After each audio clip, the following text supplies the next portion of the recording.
అందరికీ నమస్కారం. Welcome to be spiritual talks. Brahmasri Samavedam Shanmukha Sarma garu వ్రాసినటువంటి సంపాదకీయాల్లో భాగంగా చేస్తున్న వీడియో సిరీస్ ఇది. అందులో భాగంగా ఇవాల్టి సంపాదకీయానికి ఉన్నటువంటి శీర్షిక దురన్వయాలు కాదు సమన్వయం కావాలి. ఇక విషయాన్ని చూస్తే ఈ ప్రపంచంలో బ్రతికే మనకు అనేక రకాల మాటలు వినవస్తూ ఉంటాయి. అందులో గొప్ప గొప్ప సిద్ధాంత వాక్యాలు కూడా ఉంటాయి, మామూలు వ్యవహారాలు ఉంటాయి. విన్న సిద్ధాంత వాక్యాల్ని, వేదాంత సూత్రాల్ని ఎలా అన్వయించుకోవాలో తెలియక వాటికి వికృత రూపాల్ని కూడా కల్పిస్తూ ఉంటాం. ఉదాహరణకి పరమాత్మ మనకందరికీ కూడా తండ్రి లాంటివాడు, మనమందరం ఆయనకు పుత్రులం.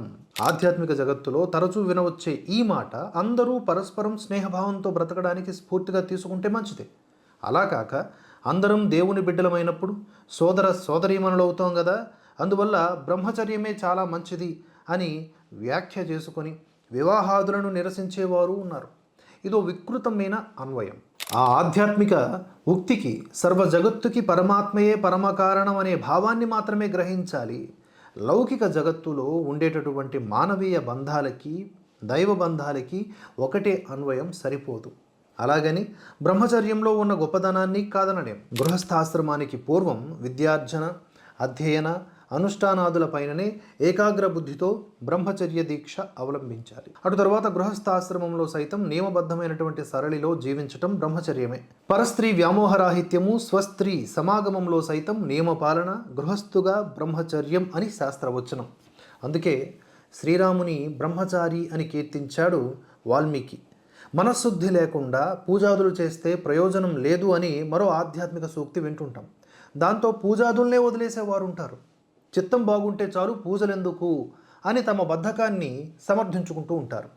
అటు మనశుద్ధి లేక ఇటు పూజ లేక ఉభయ భ్రష్టులు అవుతారు. మనస్సులో ఆరాధించడానికి ప్రయత్నించాలి కానీ మొత్తంగా మానేయమని దాని భావం కాదు కదా.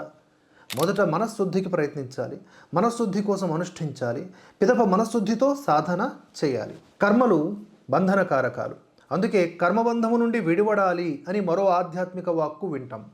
దాంతో అన్ని కర్మలు వదిలివేయాలి అని అన్వయించుకొని నిత్య నైమిత్తికాది కర్మలకే ఎగనామం పెడతాం. పోనీ ఇంకేమిటి మానేసాం? వేళకి కాఫీ లేకపోయినా, కాసింత ప్రతికూలత ఎదురైనా అల్లల్లాడడం, ఆగ్రహించడం వదిలేసామా? ఎటొచ్చి విద్యుక్త కర్మకే సెలవు చెబుతాం. కర్తవ్య కర్మలను, దేవ పితృ కార్యాలను విడిచిపెడితే బ్రహ్మజ్ఞుడు కాడు, భ్రష్టుడే అవుతాడు. అంతగా జ్ఞానం పెరిగిపోయింది అనుకుంటే ఫలాపేక్ష లేకుండా భగవదర్పణ బుద్ధితో కర్మాచరణ చేయడం మంచిది. ఇక మానవ సంబంధాలన్నీ మాయామయాలు, వైరాగ్యమే గొప్పది అనే మరో తత్వవాక్యం వింటూ ఉంటాం. దాంతో ప్రపంచం మీద విరక్తి పెంచుకుంటాం. రక్తి వద్దు అంటే ఆ రక్తి స్థానంలో ద్వేషాన్ని పెట్టుకుంటాం. అదే వైరాగ్యం అనుకుంటాం. అలాంటి వైరాగ్యం పతనహేతువే.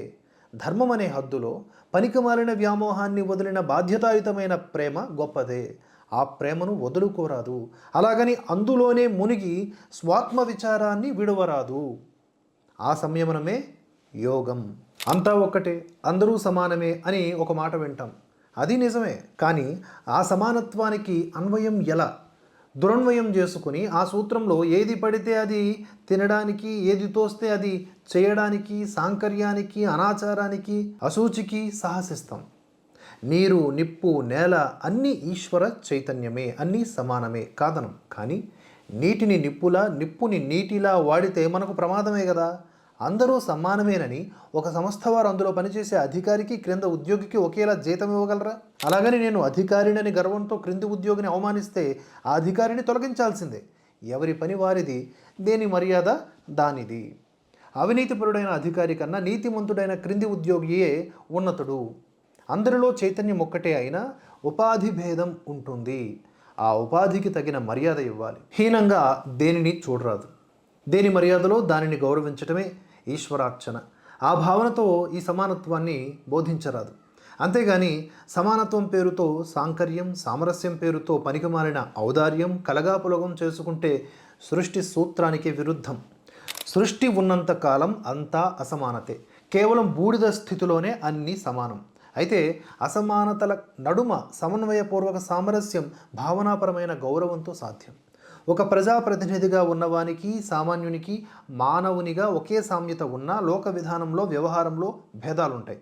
అంత మాత్రాన ప్రజాప్రతినిధి అహంకరించడము తగదు, సామాన్యుడు దుఃఖించటము ఉచితము కాదు. ఎక్కువ తక్కువ దృష్టితో దోపిడీని అంగీకరించరాదు. అలానే దేవుడు అంతటా ఉన్నాడు అనే మాట విని ఆలయంలోనే ఉంటాడా అని ఆలయాల్ని, వాటి నియమాల్ని నిరసిస్తూ ఉంటారు కొందరు. దేవుడు అంతటా ఉన్నాడన్నది నిజమే. కష్టం, సుఖం, ప్రళయం, ప్రణయం, పువ్వు, ముళ్ళు అన్నిటినీ ఒకే స్థితిలో చూడగలిగే అవధూతకు అనుభవానికి వచ్చే సత్యం అది. అంతటా దైవ భావనని ఎలా చూడగలం? అందుకే ఆలయాది వ్యవస్థ. సృష్టిలోని అనుకూల చైతన్యాన్ని ఒకచోట కేంద్రీకరించి గ్రహించటానికే ఆలయాలు, ఆరాధనలు. విద్యుత్ తీగ నిండా విద్యుత్తు ప్రసరిస్తున్న ఒక బల్బు ద్వారానో పంకా ద్వారానో గ్రహించినట్లుగా దేవతా విగ్రహం, ఆలయం, తీర్థం, క్షేత్రం విశ్వవ్యాపక మహాచైతన్యంలోని అనుకూలత శక్తిని మనకు అందేలా చేస్తాయి. ఇక ఆత్మకు మలినం లేదు అనే మాట విని ఈ మడి, మైల, ఆచారం మనం కల్పించుకున్నవేగా అని చాలామంది సదాచారానికి స్వస్తి చెబుతూ ఉంటారు. ఆత్మకు మలినం లేదు నిజమే. అసలు ఆత్మ అంటే అర్థమైతే తరువాత మలినం గురించి. ఆత్మకు ఆకలి దప్పిక లేవు, సుఖము దుఃఖము లేవు, ఎండా చలి లేవు. అలాగని మనకు వాటితో పని లేదని, అన్నపానాది అనుభవాలు అక్కర్లేదని అనగలమా? దేహ వ్యవహారం ఉన్నంత వరకు వాటి నియమాలు పాటించాలి.